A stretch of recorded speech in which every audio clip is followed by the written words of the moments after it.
विद्यार्थियों, एमीन के बनाने की विधियों के कंटिन्यूशन में ही हम आगे की विधियां लेते हैं। तो यहाँ पर नाइट्राइलों से भी इसका निर्माण किया जा सकता है।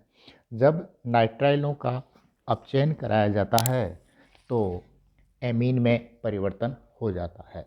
जैसे यहाँ पर देखिए, नाइट्राइल RCN और RCN का अपचयन कराया गया लिथियम एल्यूमिनियम हाइड्राइड से, या निकल की उपस्थिति में, या सोडियम और एथेनॉल से। तो यहाँ पर देखिए, 2 हाइड्रोजन कार्बन ने और 2 हाइड्रोजन नाइट्रोजन ने ले लिए और ये एमीन में परिवर्तित हो गया। यदि ये अपचयन सोडियम और एथेनॉल के द्वारा कराया जाता है तो इसे मेंडियस अपचयन के नाम से भी जाना जाता है।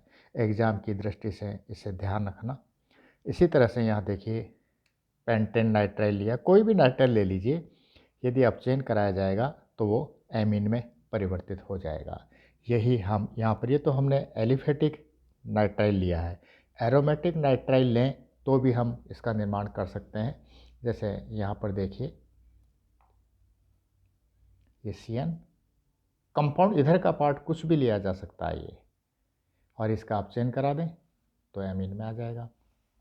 इसी तरह से देखिए, कीटोन और एल्डिहाइड ले लें तो यहाँ पर R की जगह पर H हो जाएगा, और यदि दोनों एल्काइल ग्रुप कर दें तो ये कीटोन हो जाएगा। तो ये रिएक्शन दोनों पे अप्लाई हो जाती है। तो यहाँ देखिए, जब अमोनिया से क्रिया कराई गई तो यहाँ से देखिए, ये वाटर मॉलिक्यूल का फॉर्मेशन हो जाएगा और इमीन बन जाएगा। ई यहाँ पर डबल बॉन्ड के कारण से है, और इमीन का जब अपचयन कराया गया तो ये एमीन में परिवर्तित हो गया, प्राथमिक एमीन बन गया।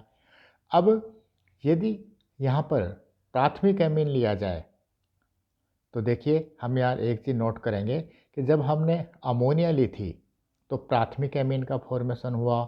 जब हम प्राथमिक एमीन लेंगे तो द्वितीयक एमीन बनेगा, और जब हम द्वितीयक एमीन लेंगे तो तृतीयक एमीन बनेगा। यानी इस मेथड से उच्चतर एमीन का निर्माण किया जा सकता है। क्यों? कारण तुम नोट कर रहे होंगे, यहाँ पर एल्काइल ग्रुप है, और एल्काइल ग्रुप होने के कारण से एक एल्काइल ग्रुप आ जाएगा साथ में, और इस तरह से द्वितीयक एमीन, और इस तरह से तृतीयक एमीन में परिवर्तित हो जाएगा।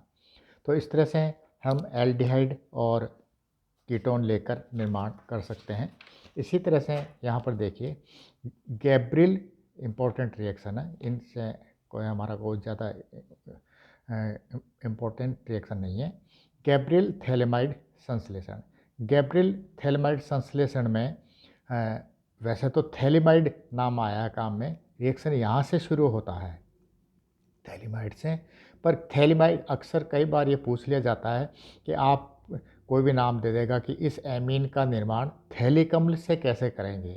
तो इसलिए इस रिएक्शन को थोड़ा पीछे से बताया गया है। थैलिक एसिड, और थैलिक एसिड को जब गर्म किया जाता है तो ये थैलिक एनहाइड्राइड में परिवर्तित हो जाता है, और थैलिक एनहाइड्राइड की जब अमोनिया से क्रिया कराई जाती है, यहाँ पर हुआ क्या है, एक वाटर मॉलिक्यूल का फॉर्मेशन। एमोनिया से क्रिया कराने पर यहाँ भी देखिए एक वाटर मॉलिक्यूल फॉर्मेशन हुआ और थैलेमाइड बन गया। अब इस थैलेमाइड में थोड़ा सा हम नोट करें तो ये 2 कीटो ग्रुप हैं, और इन दोनों कीटो ग्रुप के बीच में फंसा हुआ है NH, और इस प्रकार से ये नाइट्रोजन भी अधिक विद्युत ऋणी है, और इसलिए ये हाइड्रोजन एटम एक सक्रिय हाइड्रोजन परमाणु के रूप में काम करता है। तो जब इसकी क्रिया पोटेशियम हाइड्रोक्साइड के साथ कराई गई तो पोटेशियम हाइड्रोक्साइड के साथ क्रिया कराने से अम्ल क्षार क्रिया की तरह हम इसको नोट करें, और इस H का रिप्लेसमेंट पोटेशियम के द्वारा हो जाता है और बन जाता है पोटेशियम थैलेमाइड। अब जिस भी एमीन का निर्माण करना है उसी एमीन में का उसी एमीन का जो एल्काइल ग्रुप है, उस एल्काइल ग्रुप के साथ हम हैलोजन ले लेंगे। सपोज कहा जाए कि मिथाइल एमीन का निर्माण कीजिए तो R को मिथाइल ले लेंगे, इथाइल एमीन का निर्माण कीजिए तो R को इथाइल ले लेंगे। तो इस तरह से एल्काइल हैलाइड लेने पर यहाँ से इस पोटेशियम का रिप्लेसमेंट एल्काइल ग्रुप से हो जाता है, और इस बने हुए एन एल्काइल थैलिमाइड को जब जल अपघटित किया जाए तो जल अपघटन करने पर होगा क्या कि ये बन जाएगा, जल अपघटन से अम्लीय माध्यम में RNH2, 2 वाटर मोलिक्यूल काम में ले लीजिए RNH2, और जो 2 वाटर मोलिक्यूल के 2 OH बचे वो COOH COOH इस प्रकार से निर्माण कर लेंगे। इसी तरह से यहाँ पर देखिए हाफमान हाइपोब्रोमाइड क्रिया द्वारा, हाफमान हाइपोब्रोमाइड क्रिया क्या होती है, एमाइड से एमीन में परिवर्तन, और ये रिएक्शन निम्नीकरण में काम आती है। निम्नीकरण से तात्पर्य है कि जैसे मान लीजिए आपको कहा जाए कि 3 कार्बन का कोई रिएक्शन है और 2 कार्बन का रिएक्शन में परिवर्तित करना है, तो उसके लिए हम क्या करेंगे, किसी भी प्रकार से जिस यौगिक का परिवर्तन करना है उस यौगिक को हम एमाइड में परिवर्तित कर देंगे, और एमाइड में परिवर्तित करके ब्रोमीन और एल्कोहलिक पोटेशियम हाइड्रोक्साइड के साथ क्रिया करा दी जाती है, जिससे उसका परिवर्तन एमीन में हो जाता है। तो इसको कहा जाता है निम्नीकरण। इसकी हम फिर आगे बात करेंगे।